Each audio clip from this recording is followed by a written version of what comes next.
kami melaporkan bahwa minggu ini kami Bank Indonesia melaksanakan apa yang disebut sebagai Festival Ekonomi Keuangan Digital Indonesia. Ketika bicara digital atau digitalisasi secara umum dalam seluruh aspek kehidupan ini memang mau nggak mau kita ke arah sana.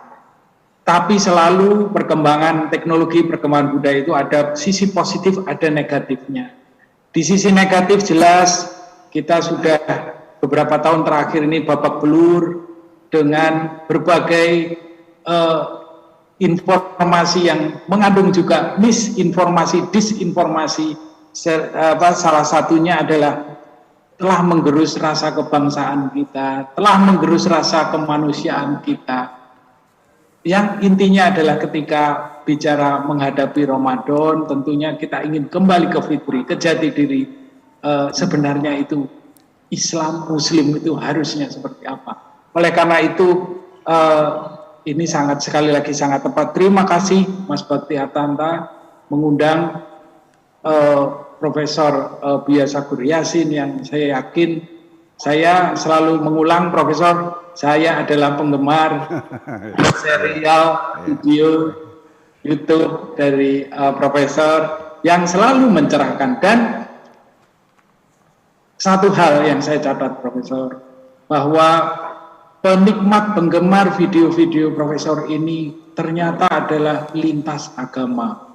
Jadi teman-teman saya yang non-muslim, kemudian juga lintas profesi, sampai juga kami laporkan Deputi Gubernur senior kami, Ibu Destri, itu ternyata juga penggemar berat Profesor Buya Sakur. Jadi komunitasnya ini kuat di Bank Indonesia juga. Terima kasih sekali lagi. Saya cukupkan di sini. Wabillahi taufiq wal hidayah. Wassalamualaikum warahmatullahi wabarakatuh. Waalaikumsalam warahmatullahi wabarakatuh. Terima kasih Bapak Irawanto atas sambutannya. Selanjutnya Bapak Ibu hadirin jamaah yang dimuliakan Allah. Tentunya kita ketahui bersama bahwa sebentar lagi kita akan bersama-sama, semoga kita panjangkan umur untuk menghadapi Ramadan. Seperti yang disampaikan Pak Herawanto barusan, bahwa bagaimana kita dalam menjalani Ramadan ini kembali ke jati diri yang fitri.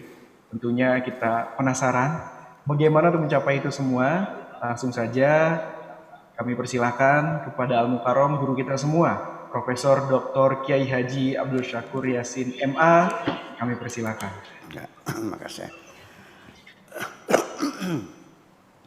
Assalamualaikum warahmatullahi wabarakatuh. Waalaikumsalam warahmatullahi wabarakatuh. Bismillah, tawakkaltu ala Allah, la haula wa la quwata illa billah. Asyhadu an la ilaha illallah wa asyhadu anna Muhammadar Rasulullah. Allahumma salli ala sayyidina Muhammadin wa ala alihi wa sahabatihi ajma'in, amma ba'd. Hadirin dan hadirat rahimakumullah, hari ini saya sangat bahagia sekali ya, dalam rangka mempersiapkan diri menyambut datangnya bulan Ramadan. Sebelum saya masuk pada materi, saya ingin memberikan satu gambaran umum saja dulu, bahwa kita selama ini beragama Islam khususnya ini ternyata yang kita konsumsi itu sudah masakan jadi, fast food, sudah siap saji, yang masak orang lain, ya. Dimasaknya kapan? Sejak 1300 tahun yang lalu. Ini fikih Islam, hukum-hukum Islam, baik syariat, akidah maupun akhlaknya itu dimasak oleh orang zaman dahulu. Ya, pada abad kedua sampai abad keempat dan seterusnya di Daulah Abbasiyah khususnya. Karena Daulah Umayyah hanya 90 tahun usianya, lalu pindah ke Baghdad. Disitulah hukum-hukum Islam diproduksi oleh mereka. Jadi sekarang ini ibaratnya kayak kita ini sehari-hari kita makan sudah masakan jadi. Dan yang masak banyak-banyak, warungnya juga banyak warungnya nih. Ada warung Syafi'i, warung Hanafi, warung Maliki, mazhab Hambali, warung Mu'tazilah, warung Syiah, warung macam-macam warung. Nah itu di sini jadi persoalannya, sehingga karena masakannya berbeda-beda dan selera kita berbeda-beda, maka terjadilah dalam bulan puasa ini kadang-kadang bukannya menambahkan kerukunan dan keakraban dan kemesraan beragama, malah justru saling menyalahkan, saling gontok-gontokan. Dari mulai sejak awal Ramadan penetapan sudah berbeda pendapat, saling salah menyalahkan, sampai nanti penetapan Idul Fitrinya juga berbeda pendapat. Nah, itulah makanya kita mencoba ya hari ini ingin masak sendiri. Ya, artinya mereka kan sebenarnya kan dari Al-Quran, As-Sunnah, Al-Ijma, Al-Qiyas itu bahan-bahan bakunya. Nah, hari ini kita ingin melihat bagaimana Al-Quran menjelaskan tentang puasa ini.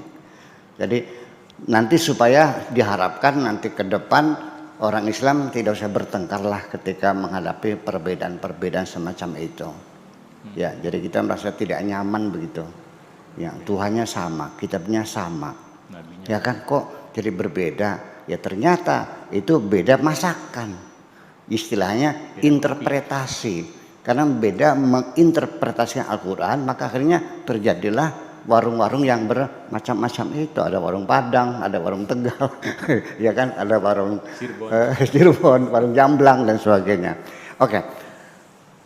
Oleh karena itu, coba saya ingin melihat langsung saja dari Al-Qurannya bagaimana para ulama, para mujtahidin ketika mereka membaca Al-Quran, lalu mereka memasak, mengolah sampai menyajikan menjadi sajian siap makan pada kita ini semuanya. Ini ayat Al-Quran yang berbicara tentang bulan puasa itu adalah di surat Al-Baqarah, ya, di surat Al-Baqarah. Mana tuh?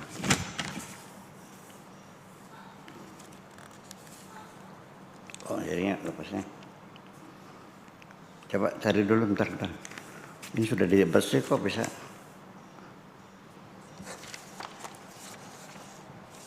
(183) yang mata saya agak ini. Ayat 183 yang awalnya berbunyi ya ayyuhalladzina amanu kutiba alaikumusyamu kama kutiba alal ladzina min qablikum la'allakum tattaqun ayyaman ma'dudat faman kana minkum maridan aw ala safarin fa'iddatun min ayyamin ukhar wa 'alal ladzina yutiqunahu fidyatun ta'amu miskin faman tatawwa'a khairan fahuwa khairul lahu wa antasumu khairul lakum in kuntum ta'lamun syahrul ramadan alladzi unzila fihi al-Qur'an hudan lin-nasi wa bayyinatin minal huda wal furqan faman syahida minkum syahra falyasumhu wa man kana maridan aw ala safarin fa'iddatun min ayyamin ukhar yuridullahu bikumul yusra wa la yuridu bikumul usra wa litukmilul iddata wa litukabbirullaha ala ma hadakum la'allakum tashkurun wa idza sa'alaka ibadi fa inni qaribun ujibu da'wata da'i idza da'ani falyastajibu li wal yu'minu bi la'allahum yarshudun. Itu adalah ayat-ayat tentang bulan puasa. Kita mulai. Pertama,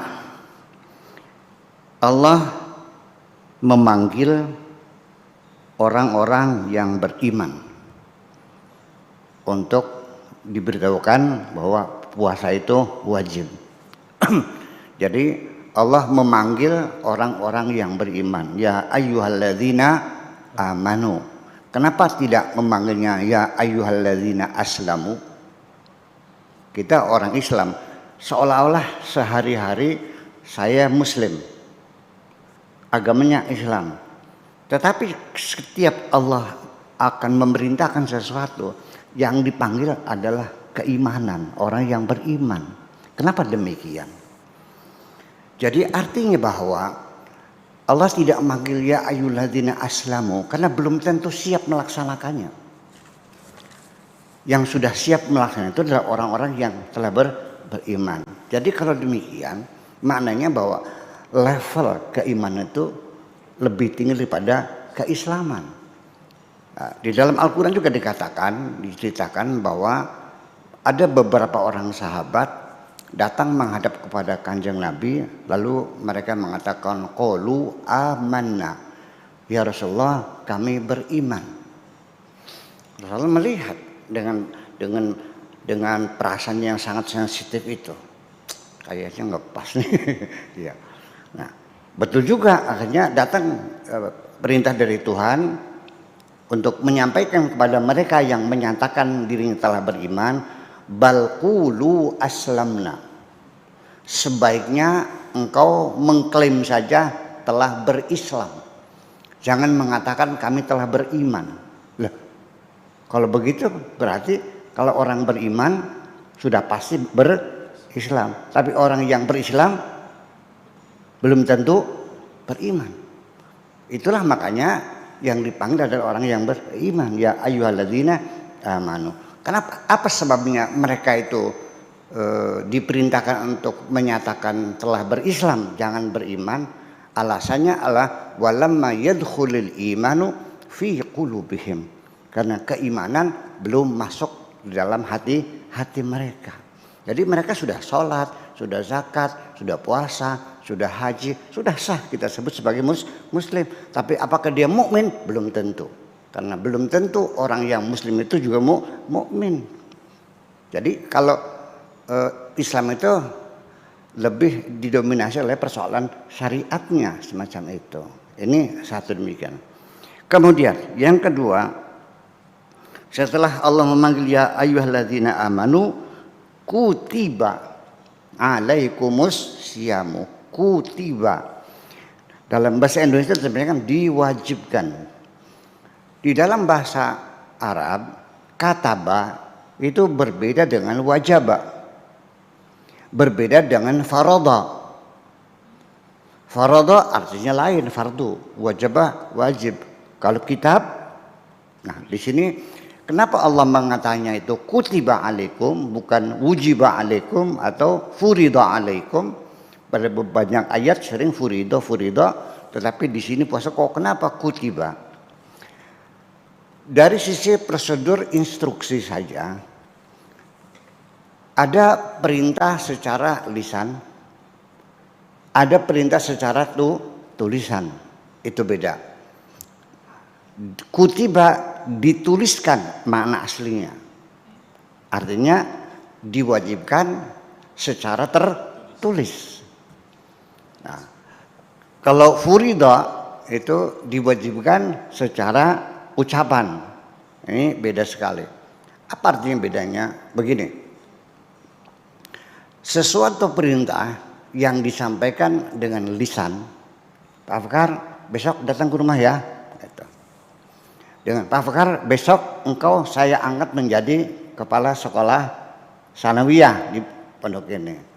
Nah, perintah yang sifatnya resmi itu pasti harus dengan secara tertulis. Jadi sudah ada SK-nya, ada memorandumnya, ada stempelnya, ada tantangannya. Nah itu sudah menjadi perintah yang sifatnya sangat kokoh sekali. Tetapi kalau furidah saja, itu bisa saja ada pengecualian atau bisa saja dirubah suatu ketika.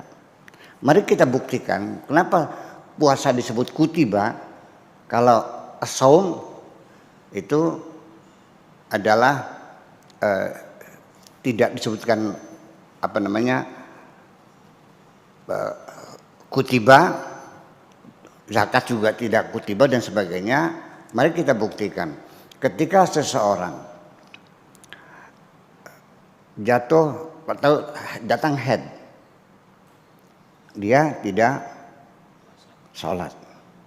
Ya, begitu salah suci lagi, diqadha enggak? Enggak. Tapi bulan puasa, perempuan tentang haid, dia kan tidak boleh puasa. Nanti Syawal dibayar enggak? Jadi karena perintahnya lebih kokoh. Kutiba alaikum, itu satu. Kemudian kama kutiba alal ladzina min qablikum, seperti juga puasa ini diwajibkan bagi bangsa-bangsa sebelum kita sekarang ini. Artinya di setiap negara, di setiap bangsa, setiap agama itu tradisi berpuasa itu sudah ada. Di semua agama ada. Kita di Jawa juga ada tradisi puasa. Ada yang puasanya sampai jam 10 ya. Ada puasanya sampai asar jam 4. Ada lagi puasanya 3 hari berturut-turut. Ada lagi puasa tidak makan yang bernyawa. Ada lagi dan sebagainya puasa. Di Amerika, suku Indian itu, mereka dulu puasa setiap tahun itu selama 12 hari. Kemudian suku bangsa di Eskimo juga puasa selama 15 hari. Tapi sekarang tradisi itu sudah hilang karena mereka sudah tidak, apalagi kalau sudah menjelang dingin ya, itu nggak mampu sekali, berat sekali. Itu. Alladzina kama kutiba 'alal ladzina min qablikum la'allakum tattaqun. Ini target, tujuan, ya, maksud daripada puasa ini la'allakum tattaqun, supaya engkau bertakwa. Artinya puasa ini untuk meningkatkan ketakwaan. Sekali lagi bahwa ketika untuk meningkatkan ketakwaan ini karena salah persepsi, maka konklusinya berbeda. Implementasinya berbeda. Aplikasinya berbeda. Jadi kalau persepsi salah ya kesannya salah semua. Sementara ini kita kan mengkonsumsi masakan sudah matang.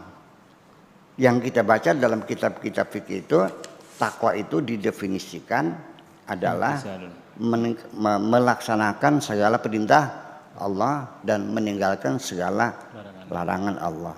Jadi artinya puasa ini supaya kita, kan begitu. Saya ulangi lagi. Takwa itu menurut definisi para fuqaha melaksanakan segala perintah Allah dan meninggalkan segala larangan Allah. Puasa ini tujuannya untuk meningkatkan takwaan. Jadi puasa ini tujuannya supaya kamu melaksanakan semua perintah Allah dan meninggalkan semua larangan Allah. Kan begitu jadi masalahnya. Yang jadi masalah saya nanya, jujur saja Pak Afkar, menurut Anda di dunia ada nggak orang yang bisa melaksanakan segala perintah Allah dan menjauhi segala larangan Allah? Tidak. Itu jadi persoalan. Kalau nggak ada, ya jangan ngomong dong. Masa kita membicarakan sudah nggak ada? Nah, kita kembali bahwa la'allakum tattaqun ini adalah berawal dari kosakata waqa yaqi wiqayatan. Maknanya berhati-hati. Maknanya waspada. Dalam peribahasa Arab disebutkan al-wiqayatu khairum minal ilaj. Preventif itu lebih baik daripada kuratif. Jadi takwa ini adalah meningkatkan kewaspadaan, bukan melaksanakan segala perintah Allah dan larangannya. Kenapa? Karena waqa yaqi itu lafif mafruq ya. Fa fi'il dan ain fi'ilnya adalah dipisah dengan ainul fi'li. Waqa yaqi, maka kata benernya qu anfusakum wa ahlikum nara. Waqa yaqi diikutkan wazan ifta'ala menjadi iutaqa, kemudian wawunya diganti dengan ta menjadi ittaqa, lalu adjektifnya isim fa'ilnya menjadi al-muttaqun, orang bertakwa. Jadi artinya meningkatkan tahun itu artinya berhati-hati, meningkatkan kewaspadaan kita semuanya. Itu maknanya waqa. Jadi begini. Ketika kita keluar ternyata hujan rintik-rintik. Kita kembali lagi. Ambil apa? Ambil payung. Itu ketakwaan. Atau kita keluar rumah di malam hari gelap gulita, kita balik lagi ngambil apa? Mengambil baterai, sentolop kata orang Jawanya. Ya. Nah, itu Anda berarti bertakwa. Ya, preventif. Barangkali hujan. Nah, adapun ketika setelah keluar di jalan, ternyata ketika baterainya dipejet nggak nyala, karena baterainya udah habis, ya Anda tidak dianggap sembrono, tidak dianggap gegabah. Anda sudah cukup berhati-hati, cukup berwaspada. Atau ketika keluar, begitu hujan turun, begitu dikembangkan payungnya sobek. Nah, itu namanya kealpaan, kekeliruan, segala itu Allah menjamin la junaha alaikum fima akhtatum, tidak ada dosa bagi kamu kalau kamu melakukan kekeliruan seperti itu. Ya, yang dosa itu walakin ma ta'ammadat qulubukum, ketika ada kesengajaan kamu untuk melawan. Ya, hatimu sengaja melawan perintah Tuhan, itu baru dosa.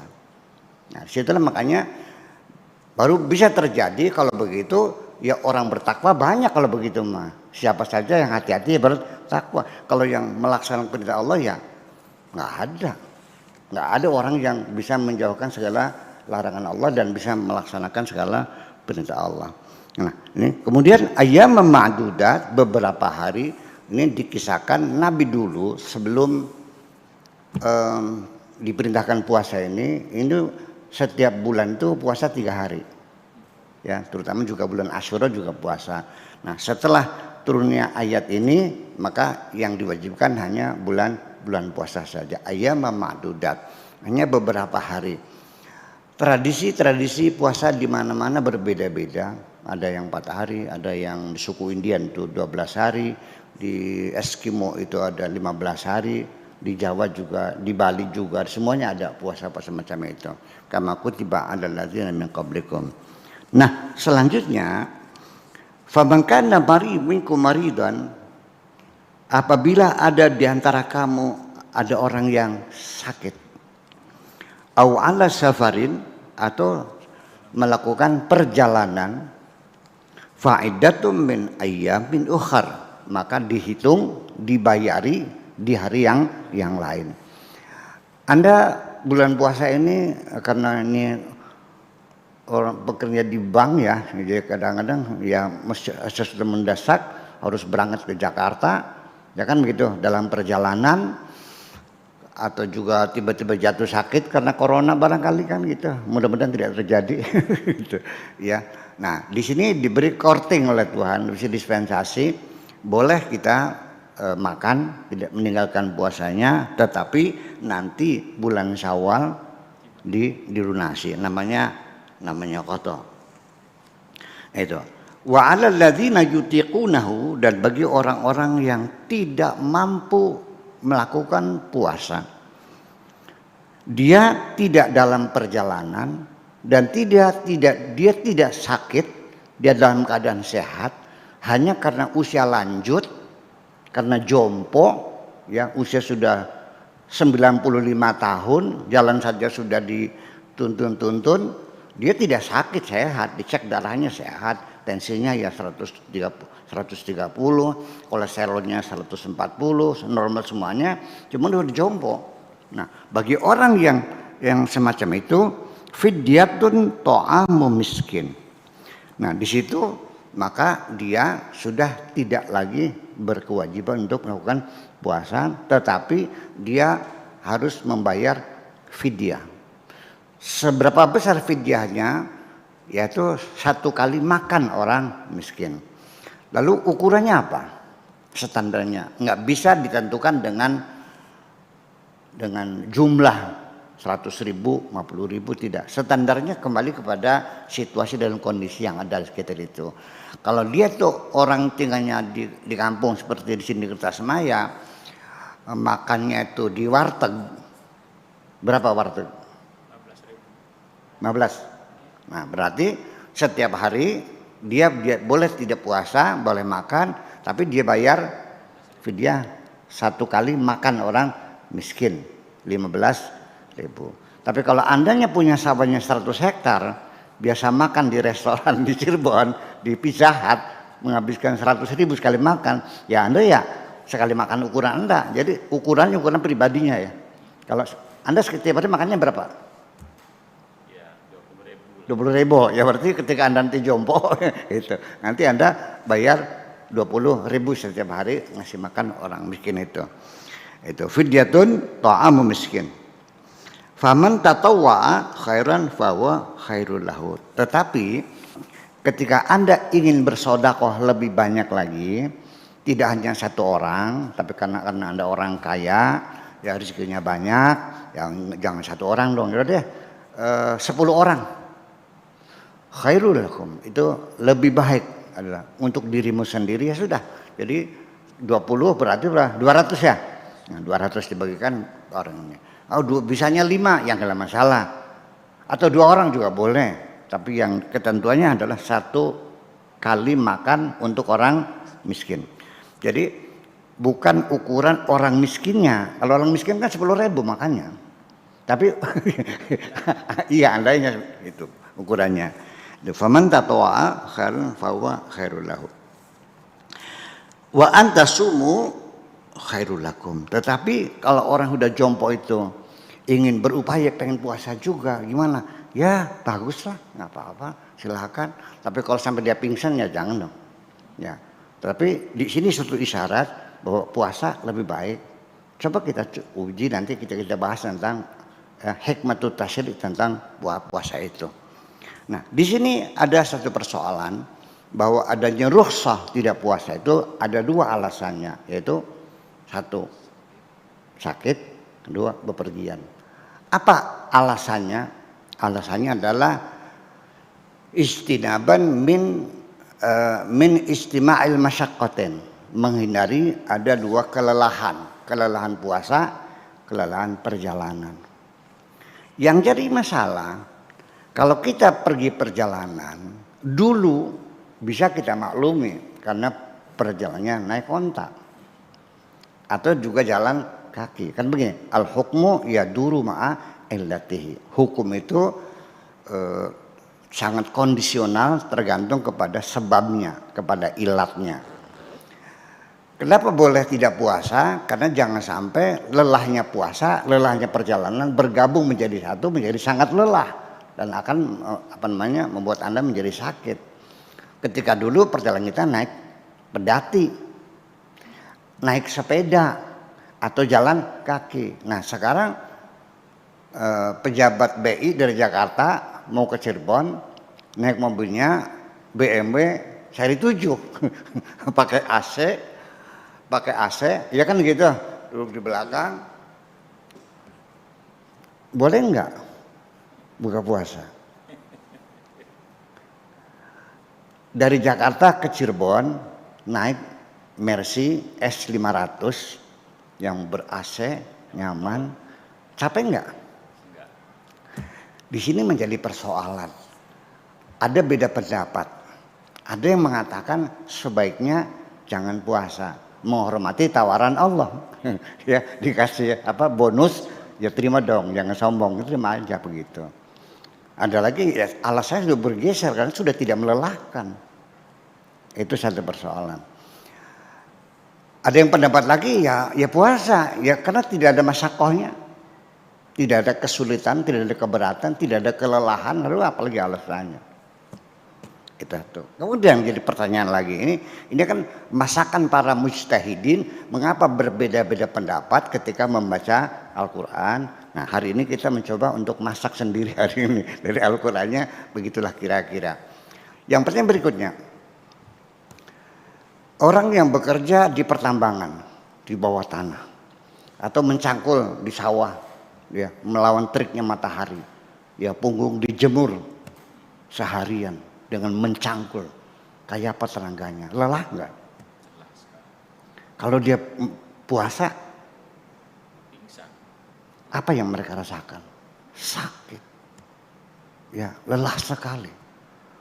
Ya saya pernah mengalami di Belanda bulan puasa, waktu saya masih jadi mahasiswa di Belanda itu kalau musim panas itu kita bekerja musim panas menggantikan orang-orangnya cuti pas bulan puasa. Maghribnya jam 9 belum maghrib. Kita puasa lagi di pabrik margarin. Mau pingsan nggak itu? Betul-betul kayak apa sakitnya. Nah, bisakah orang bekerja keras di sawah, di pabrik itu bisa jadi alasan untuk tidak puasa? Oke, sekarang saya bandingkan. Bapak-bapak dari BI naik mobil Mercy 500 ke Cirebon, ya kan, kunjungan kerja. Boleh tidak puasa. Orang yang mencakul di sawah harus puasa karena alasannya hanya dua, sakit dan bepergian. Ini menjadi persoalan.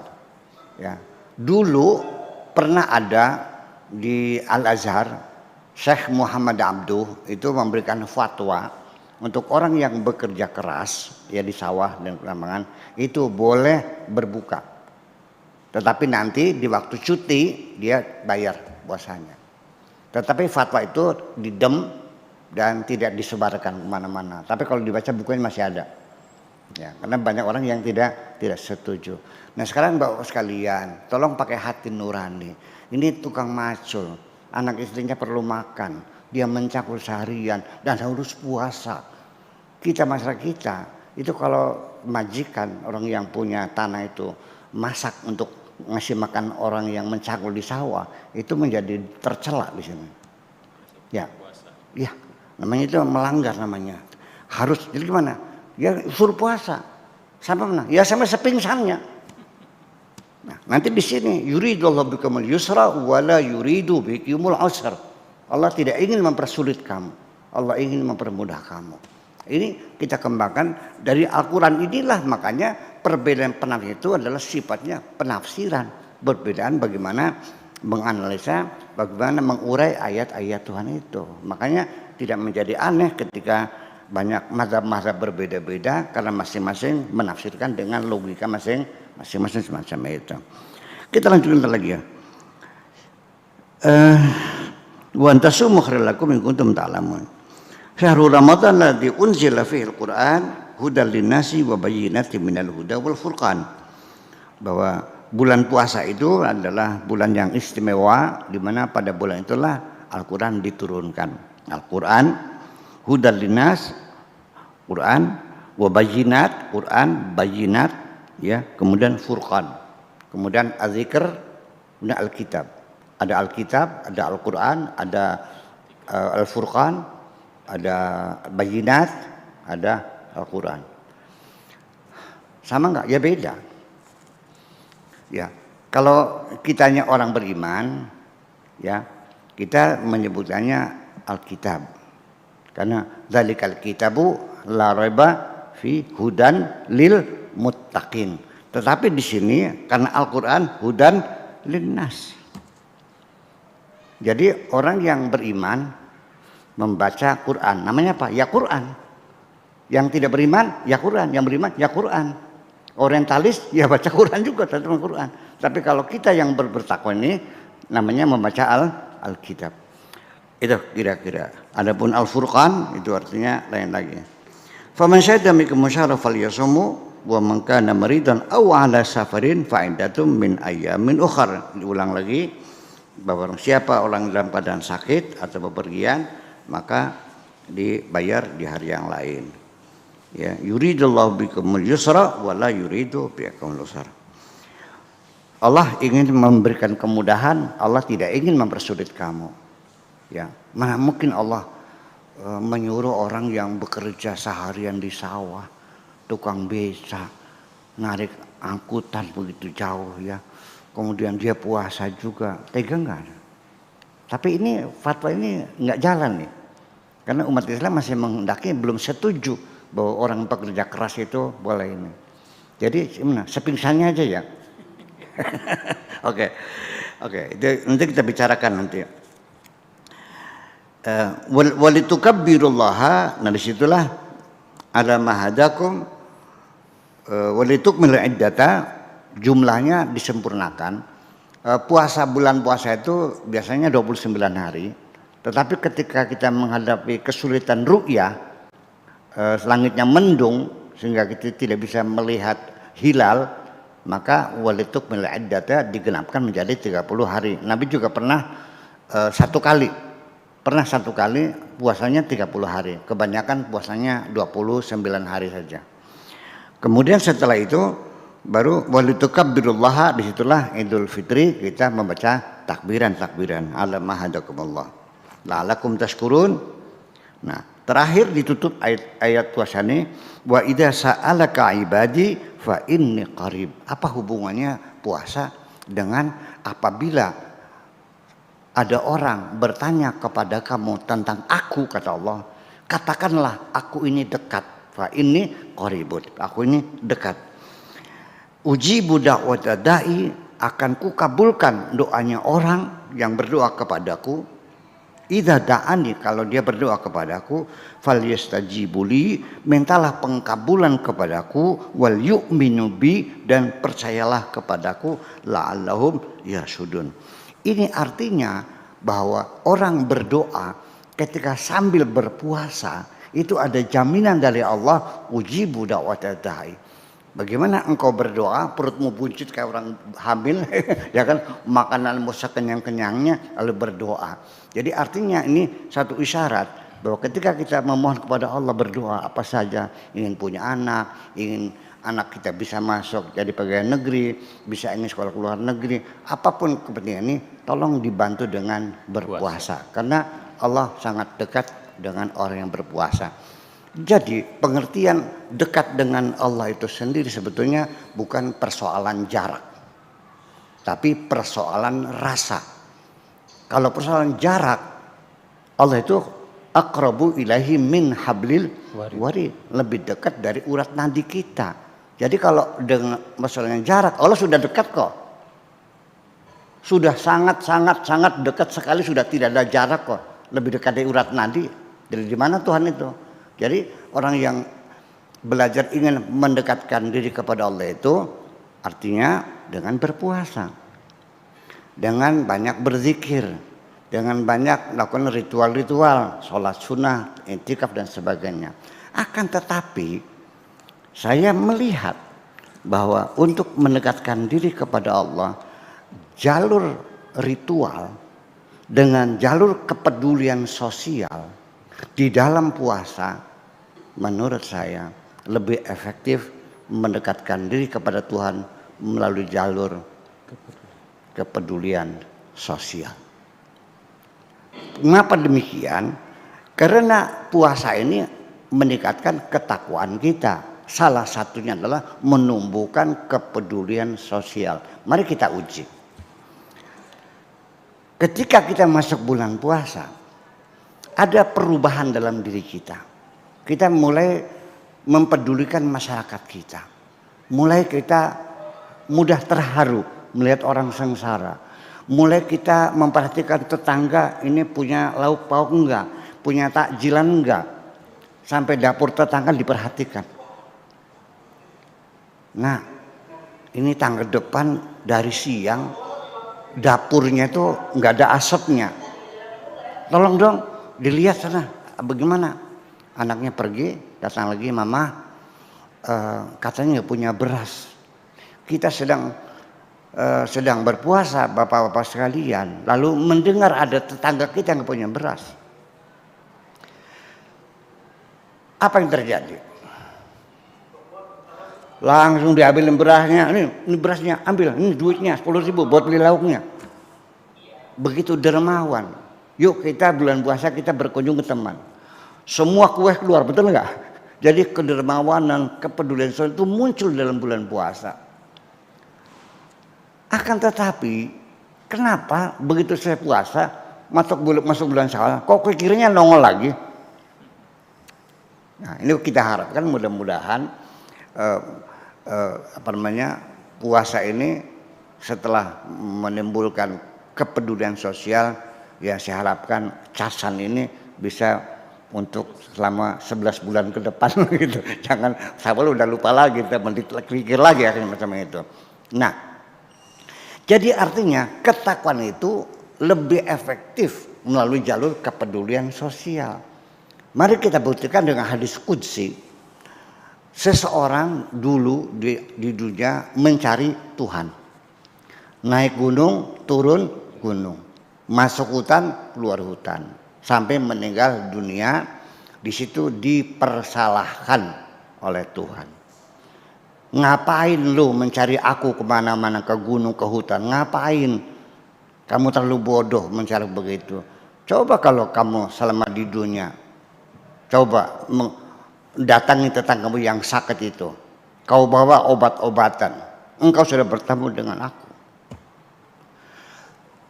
Andaikan engkau melihat ada temanmu meninggal dunia, coba kau datangi dia, ikut kau antar ke makam. Engkau sudah bertemu dengan aku. Jadi artinya apa? Jadi bahwa mendekatkan diri kepada Tuhan itu adalah lebih efektif melalui kepedulian sosial. Itu berbuat kebaikan-kebaikan kepada sesama kita. Saya kira itu saja mukadimahnya. Lalu kita lanjutkan dengan diskusi dan selanjutnya. Terima kasih. Assalamualaikum warahmatullahi wabarakatuh. Waalaikumsalam warahmatullahi wabarakatuh. Waalaikumsalam warahmatullahi wabarakatuh. Terima kasih Buya atas pemahamannya yang sungguh luar biasa. Untuk selanjutnya kami persilakan kepada Bapak Ibu hadirin sekalian, apabila ingin mengajukan pendalaman materi lebih lanjut, kami persilakan bisa live secara langsung sekarang.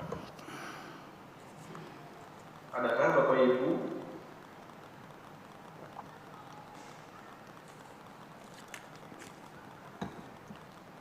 Oke. Ya, di sini kita lihat ada Snadi.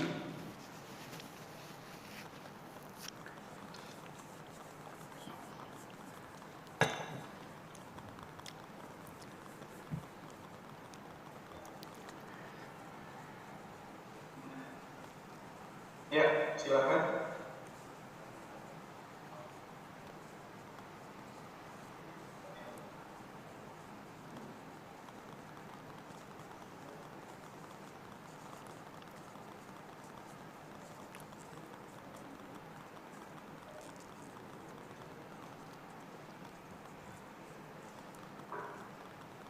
Ya, silakan untuk yang sudah rese untuk mengajukan pertanyaannya.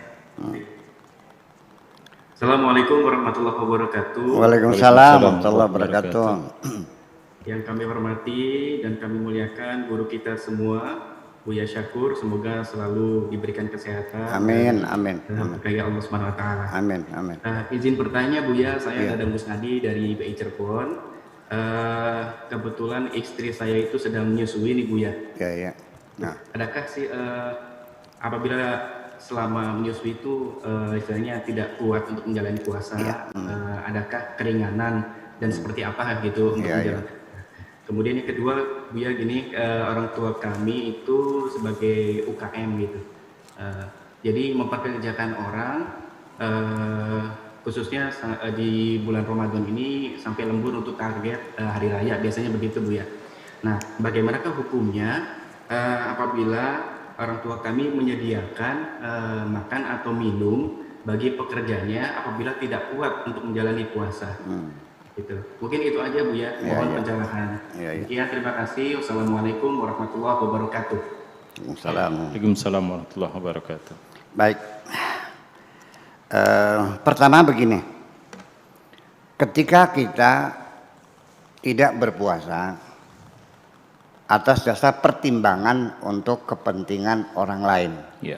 bukan dirinya, itu anaknya, ya, karena ibu kalau nggak makan, ya susunya tidak berkualitas dong. Ya. Kasihin anaknya nanti, ya kurang gizi, ya, kurang protein ya.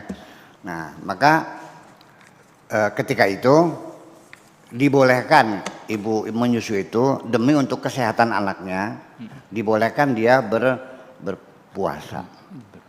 Dibolehkan tidak berpuasa, tetapi ditambah nanti selama sebulan Syawal puasanya diqadha plus ditambah fidyah. Selama hari puasa itu. Iya, berapa hari puasa? Sebulan ya, berarti 30 kali orang makan. Tapi diqadha juga dan fidyah juga. Tetapi kalau meninggalkan puasa, dia makan bulan puasa karena pertimbangan kesehatan dirinya, kalau dia puasa bisa jadi sakitnya semakin parah atau bisa jatuh sakit. Nah, maka juga boleh dia tidak berpuasa cukup dengan mengkodok saja, soalnya tidak wajib bayar fidyah. Itu beda. Jadi kalau untuk dirinya hanya mengkodok, kalau untuk anaknya mengkodok dan bayar fidyah. Itu.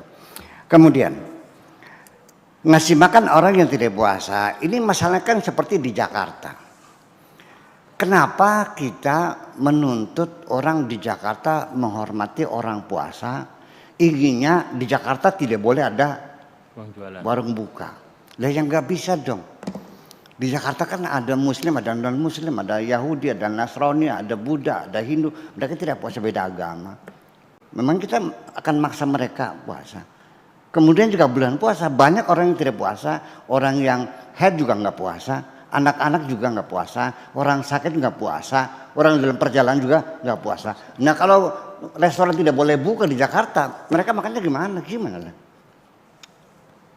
Iya, jadi kalau kita ngasih makan orang yang tidak puasa karena beralasan, karena dia pekerja keras, ya kan, yang tidak mungkin dong puasa. Bayangkan nggak makan seharian, dia mencangkul, itu bisa. Nah kalau beralasan atau yang sedang sakit atau sedang musafir, itu kalau tidak puasanya itu konstitusional, ya harusnya legal, maka ya boleh saja kita ngasih makan mereka. Akan tetapi kalau puasanya sengaja melanggar perintah Tuhan, ya tentu kita nggak boleh. Namanya kita ikut serta mendukung kemaksiatan. Ya artinya nanti ketika terjadi transaksi renten gitu ya, riba gitu. Itu yang dosa bukan ini aja, yang jadi saksinya juga ya dapat dosa, yang nulisnya juga dapat dosa, semuanya yang hadir juga ikut dosa. Nah, tetapi kalau transaksi yang sah ya perbankan gitu, ya nggak ada masalah. Kalau bank nggak riba dong, itu kan bank kan bukan pemilik uang, bank itu kan sebagai jasa ya, sebagai urat nadi kita. Jadi silakan ya, ketika kita ngasih makan kepada orang perempuan sedang haid, ya nggak ada masalah. Kita ngasih makan anak-anak yang belum akil dan belum balik, ya nggak ada masalah. Atau kita juga ngasih minum tamu yang baru datang dari Banjarmasin, ya kan gitu. Iya kan? Iya memang naik pesawat, tapi kalau seharian kan ya lelah juga ya. Ya kita kasih minum, nggak ada masalah semacam itu. Tapi kalau mengasih makan orang yang sengaja tidak ada alasan, ya berarti namanya mendukung satu pelanggaran terhadap perintah Tuhan. Begitulah kira-kira. Baik, terima kasih Mukarram Buya Syakurin. Selanjutnya ada satu lagi penanya yang sudah raise hand dari Iwaba PTN. Kami persilakan.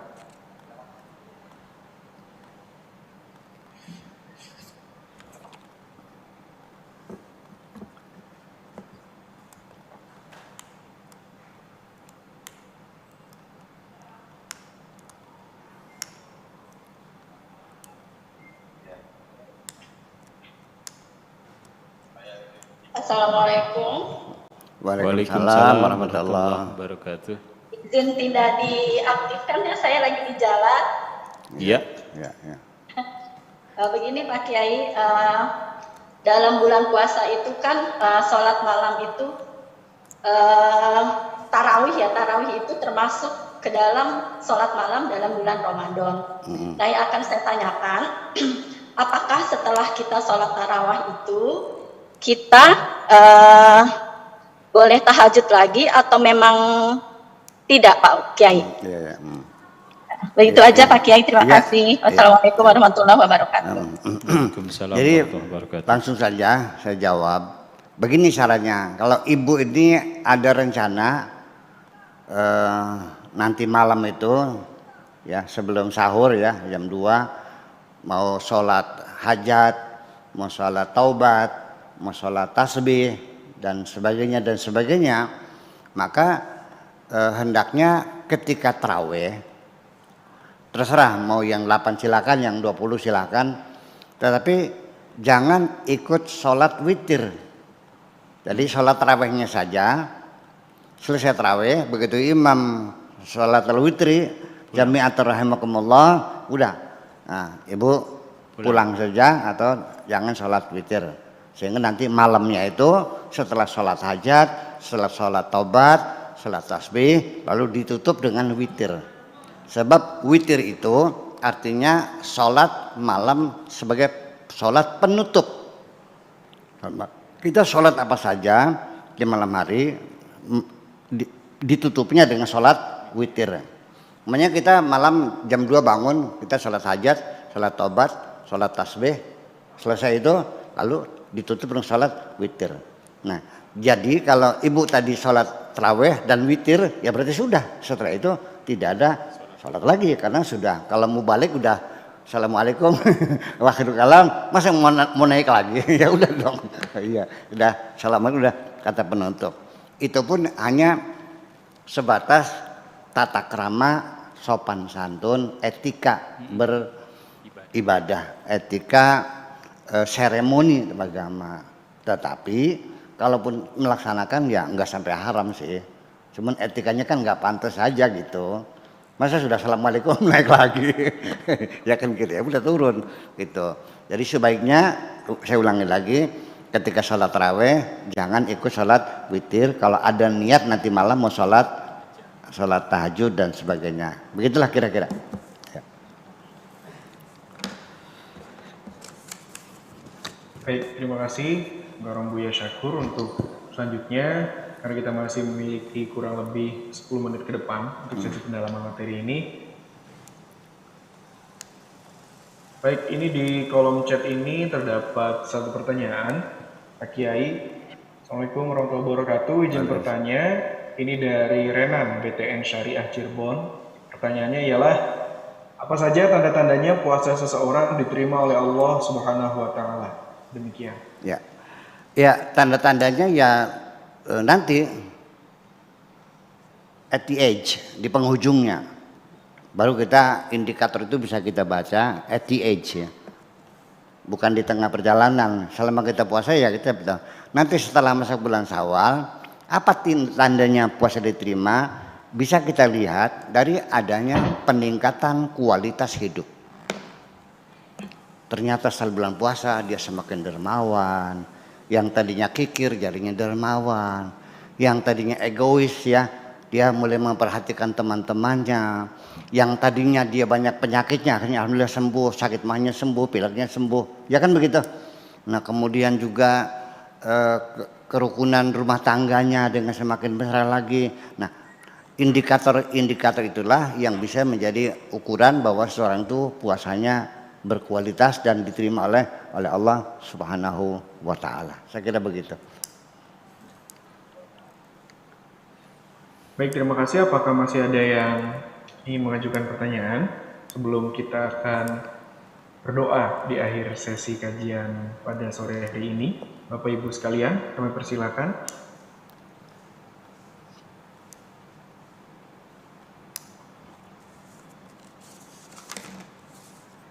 Nah ini ada satu pertanyaan titipan nih Pak Kiai, punten ini dari moderatornya sendiri nih bertanya. Iya, mangga. Oke, punten. Jadi ini kan sesuai dengan tema kita pada sore hari ini ialah mempersiapkan diri menyambut Ramadan. Artinya seperti yang sudah dijelaskan Pak Kiai sebelumnya bahwa kami tetap melakukan pekerjaan harian di perbankan, otomatis dengan intensitas atau loading pekerjaan yang kita tidak tahu ke depannya apakah menurun atau meningkat. Itu tentatif. Nah untuk itu bagaimana secara prinsip pemikiran kita menanamkan ke diri kita ini bahwa apa yang kita lakukan ini adalah akan lebih bermanfaat dan juga tidak mengurangi semangat kita untuk terus beribadah. Artinya ada kegiatan tambahan apa saja mungkin bagi kita di sela-sela waktu kita bekerja untuk menambah amal ibadah kita selama bulan Ramadan. Terima kasih Pak Kiai. Ya, jadi ya selama bulan Ramadan, karena bagaimanapun juga memang kepedulian sosial memang iya, tetapi di dalam puasa itu sendiri juga hikmatut tasyri' puasa itu. Ternyata sumu tasihhu kata Nabi, berpuasalah supaya kamu sehat. Wa antasumu khairul lakum, berpuasa lebih baik daripada tidak berpuasa. Jadi artinya dari sisi kepedulian sosial hebat sekali muncul dan juga kesehatan fisik kita. Kenapa demikian? Karena dalam berpuasa itu kita kan mengurangi asupan. Ingat bahwa kita ini sehari-hari dalam hidup ini ada detox, artinya racun tubuh dari kita sendiri akibat kita tiap hari mengkonsumsi macam-macam makanan. Digiling ya, diurai, mesin katalis yang ada dalam tubuh kita ini luar biasa ya. Dia mengurai vitamin A, vitamin B, vitamin C, kalori, gizi, segala macam. Itu semuanya diproduksi. Nah, dalam mesin katalis yang dalam tubuh kita ini, bagaimanapun itu akan meninggalkan sisa-sisa racun tubuh. Apakah kolesterol, apakah gula, apakah asam urat dan sebagainya, penyumbatan dalam pembuluh darah, lalu akhirnya juga menimbulkan kegemukan, gemukan tuh obesitas ya. Obesitas itu dulu dianggapnya sebagai gejala ya. Tapi mohon maaf bahwa obesitas sekarang sudah masuk dalam daftar penyakit. Obesitas itu sudah masuk dalam patologi sebagai penyakit. Yang dulu hanya gejala. Nah, bulan puasa ini untuk mengurangi kolesterol, untuk membuat tubuh kita langsung menjadi sehat dengan tidak makan dari pagi sampai sore, itu adalah lebih baik daripada diet ya, detoksifikasi kita semacam itu. Mengapa demikian? Karena coba kita perhatikan, seringkali kita tersayat ya, kadang di sawah atau jalan kita tertusuk duri segala macam. Itu di luar bulan puasa itu seringkali gagal bernanah kan. Tapi dalam bulan puasa itu ibu-ibu yang masak kebeler itu kok seperti ini. Lihat kenapa? Karena dalam keadaan berpuasa itu kadar leukosit yang ada dalam tubuh kita itu berkembang secara ideal dalam jumlah yang, karena leukosit itu antara sekitar 6.000 sampai per mili itu 6.000 sampai 10.000 ya, kecuali leukemia. Itu menjadi ideal sehingga semua namanya mikroorganisme, serpihan seluler, kemudian juga partikel-partikel asing yang masuk dalam tubuh kita yang menyebabkan infeksi, itu semuanya habis dimakan oleh leukosit itu. Karena leukosit itu juga ada namanya fagosit, yaitu akan menerkam semua partikel-partikel asing yang masuk dalam tubuh kita, itu dimakan oleh fagosit itu. Jadi seperti seperti cumi-cumi lah ya itu. Bagaimana cara kerjanya? Cara kerjanya itu ketika ada partikel asing masuk dalam tubuh kita, dalam darah kita, itu langsung ditangkap melalui membran plasmanya. Disitulah dia diinterogasi. Kamu jenis apa? Dari mana? Berapa jumlahnya? Nah, ketika orang itu dulu sudah divaksin, berarti fagosit ini sudah mengenalinya, tangkap langsung bantai. Nah, tapi kalau belum divaksin, terlalu lama diinterogasinya terlalu lama, ini keburu berkembang biak dulu itu bakteri-bakterinya. Nah, itulah makanya vaksin perlu untuk memperkenalkan kepada sel darah putih kita itu. Nah, kemudian sel darah putih ini bekerja secara amoeboid ya. Dia bisa menembus dinding kapiler dan dia bisa ke tubuh kita bisa mengepung semua bakteri, semua virus yang masuk dalam tubuh kita itu. Nah, leukosit ini tidak memperbiak dengan pembelahan diri, pembelahan sel tidak, tapi dia langsung diproduksi oleh sel puncak atau disebut dengan hematopoietik pluripoten namanya. Nah, hematopoietik pluripoten ini ada di sungsum darah, di sungsum tulang kita ini akan menghasilkan leukosit yang ideal dalam keadaan suhu tubuh kita meningkat. Nah, orang puasa itu suhunya meningkat, bukan 36 tapi 37 atau 37,5. Jadi ideal sekali untuk memproduksi sel-sel darah putih yang sudah rusak itu. Itu satu kesehatan. Nah, saya kira seperti itu ya. Tetapi sebelum saya nanti kita tutup dengan doa, ada tambahan sedikit atau ada pertanyaan lagi nggak? Sepertinya sudah cukup. Oke. Pak Kiai. Ya, saya tambah lagi. Ini tadi di dalam Al-Quran Bismillahirrahmanirrahim. Ya ayyuhalladzina amanu kutiba alaikumus siyamu. Lihat, siyamu. Tetapi ketika kita itu niat puasa di masjid, di musola, apa bilangnya? Nawaitu sauma. Dalam Al-Quran kamu diwajibkan melakukan siam. Tapi kitanya bilangnya besok saya niat saum. Ada satu hal yang perlu kita luruskan. Bahwa saum dan siam itu tidak sama. Kalau saum itu tidak berbicara, tidak keluar rumah, tidak bergerak. Seperti dalam Al-Quran dikatakan, Inni nazartu lirrahmani sauma. Siti Maryam itu di dalam kamar berkholwat, tidak ketemu orang dan tidak berbicara dengan siapapun. Falan ukallimal yauma insiya, itu saum. Tapi kalau siam itu tidak diam, dia bekerja, tetap ke kantor, ke bank, ya ngitung duit, ya kan gitu, ya bekerja, beraktivitas.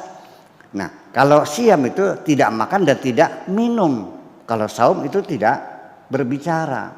Nah, kenapa demikian? Karena siam itu adalah bentuk daripada isim masdar. Jadi soma yasumu masdarnya sauman, itu masdar. Tapi kalau siam itu isim masdar. Isim masdar itu nggak ada dalam bahasa manapun. The noun of gerund. Kalau saum ini gerund, kalau siam itu noun of gerund. Jadi isim masdar. Artinya siam ini menunjukkan bergerak. Fi'alun, sina'atun, tijaratun, yahiwalatun, wazan fi'al itu menunjukkan gerakan.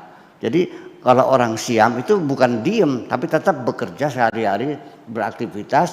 Hanya dia tidak makan dan tidak minum. Jadi alangkah baiknya kalau seandainya kita berkenan tahun ini, yuk kita ngerti puasanya jangan nawaitu sauma qadin, tapi nawaitu siyama qadin, sesuai dengan Al-Qur'annya. Kalau ditanya kenapa kok siam, Al-Qur'annya bilangnya begitu.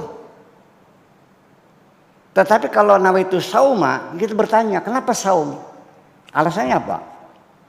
Al-Qur'annya bilang kutiba alaikumus siyam, kamunya saum.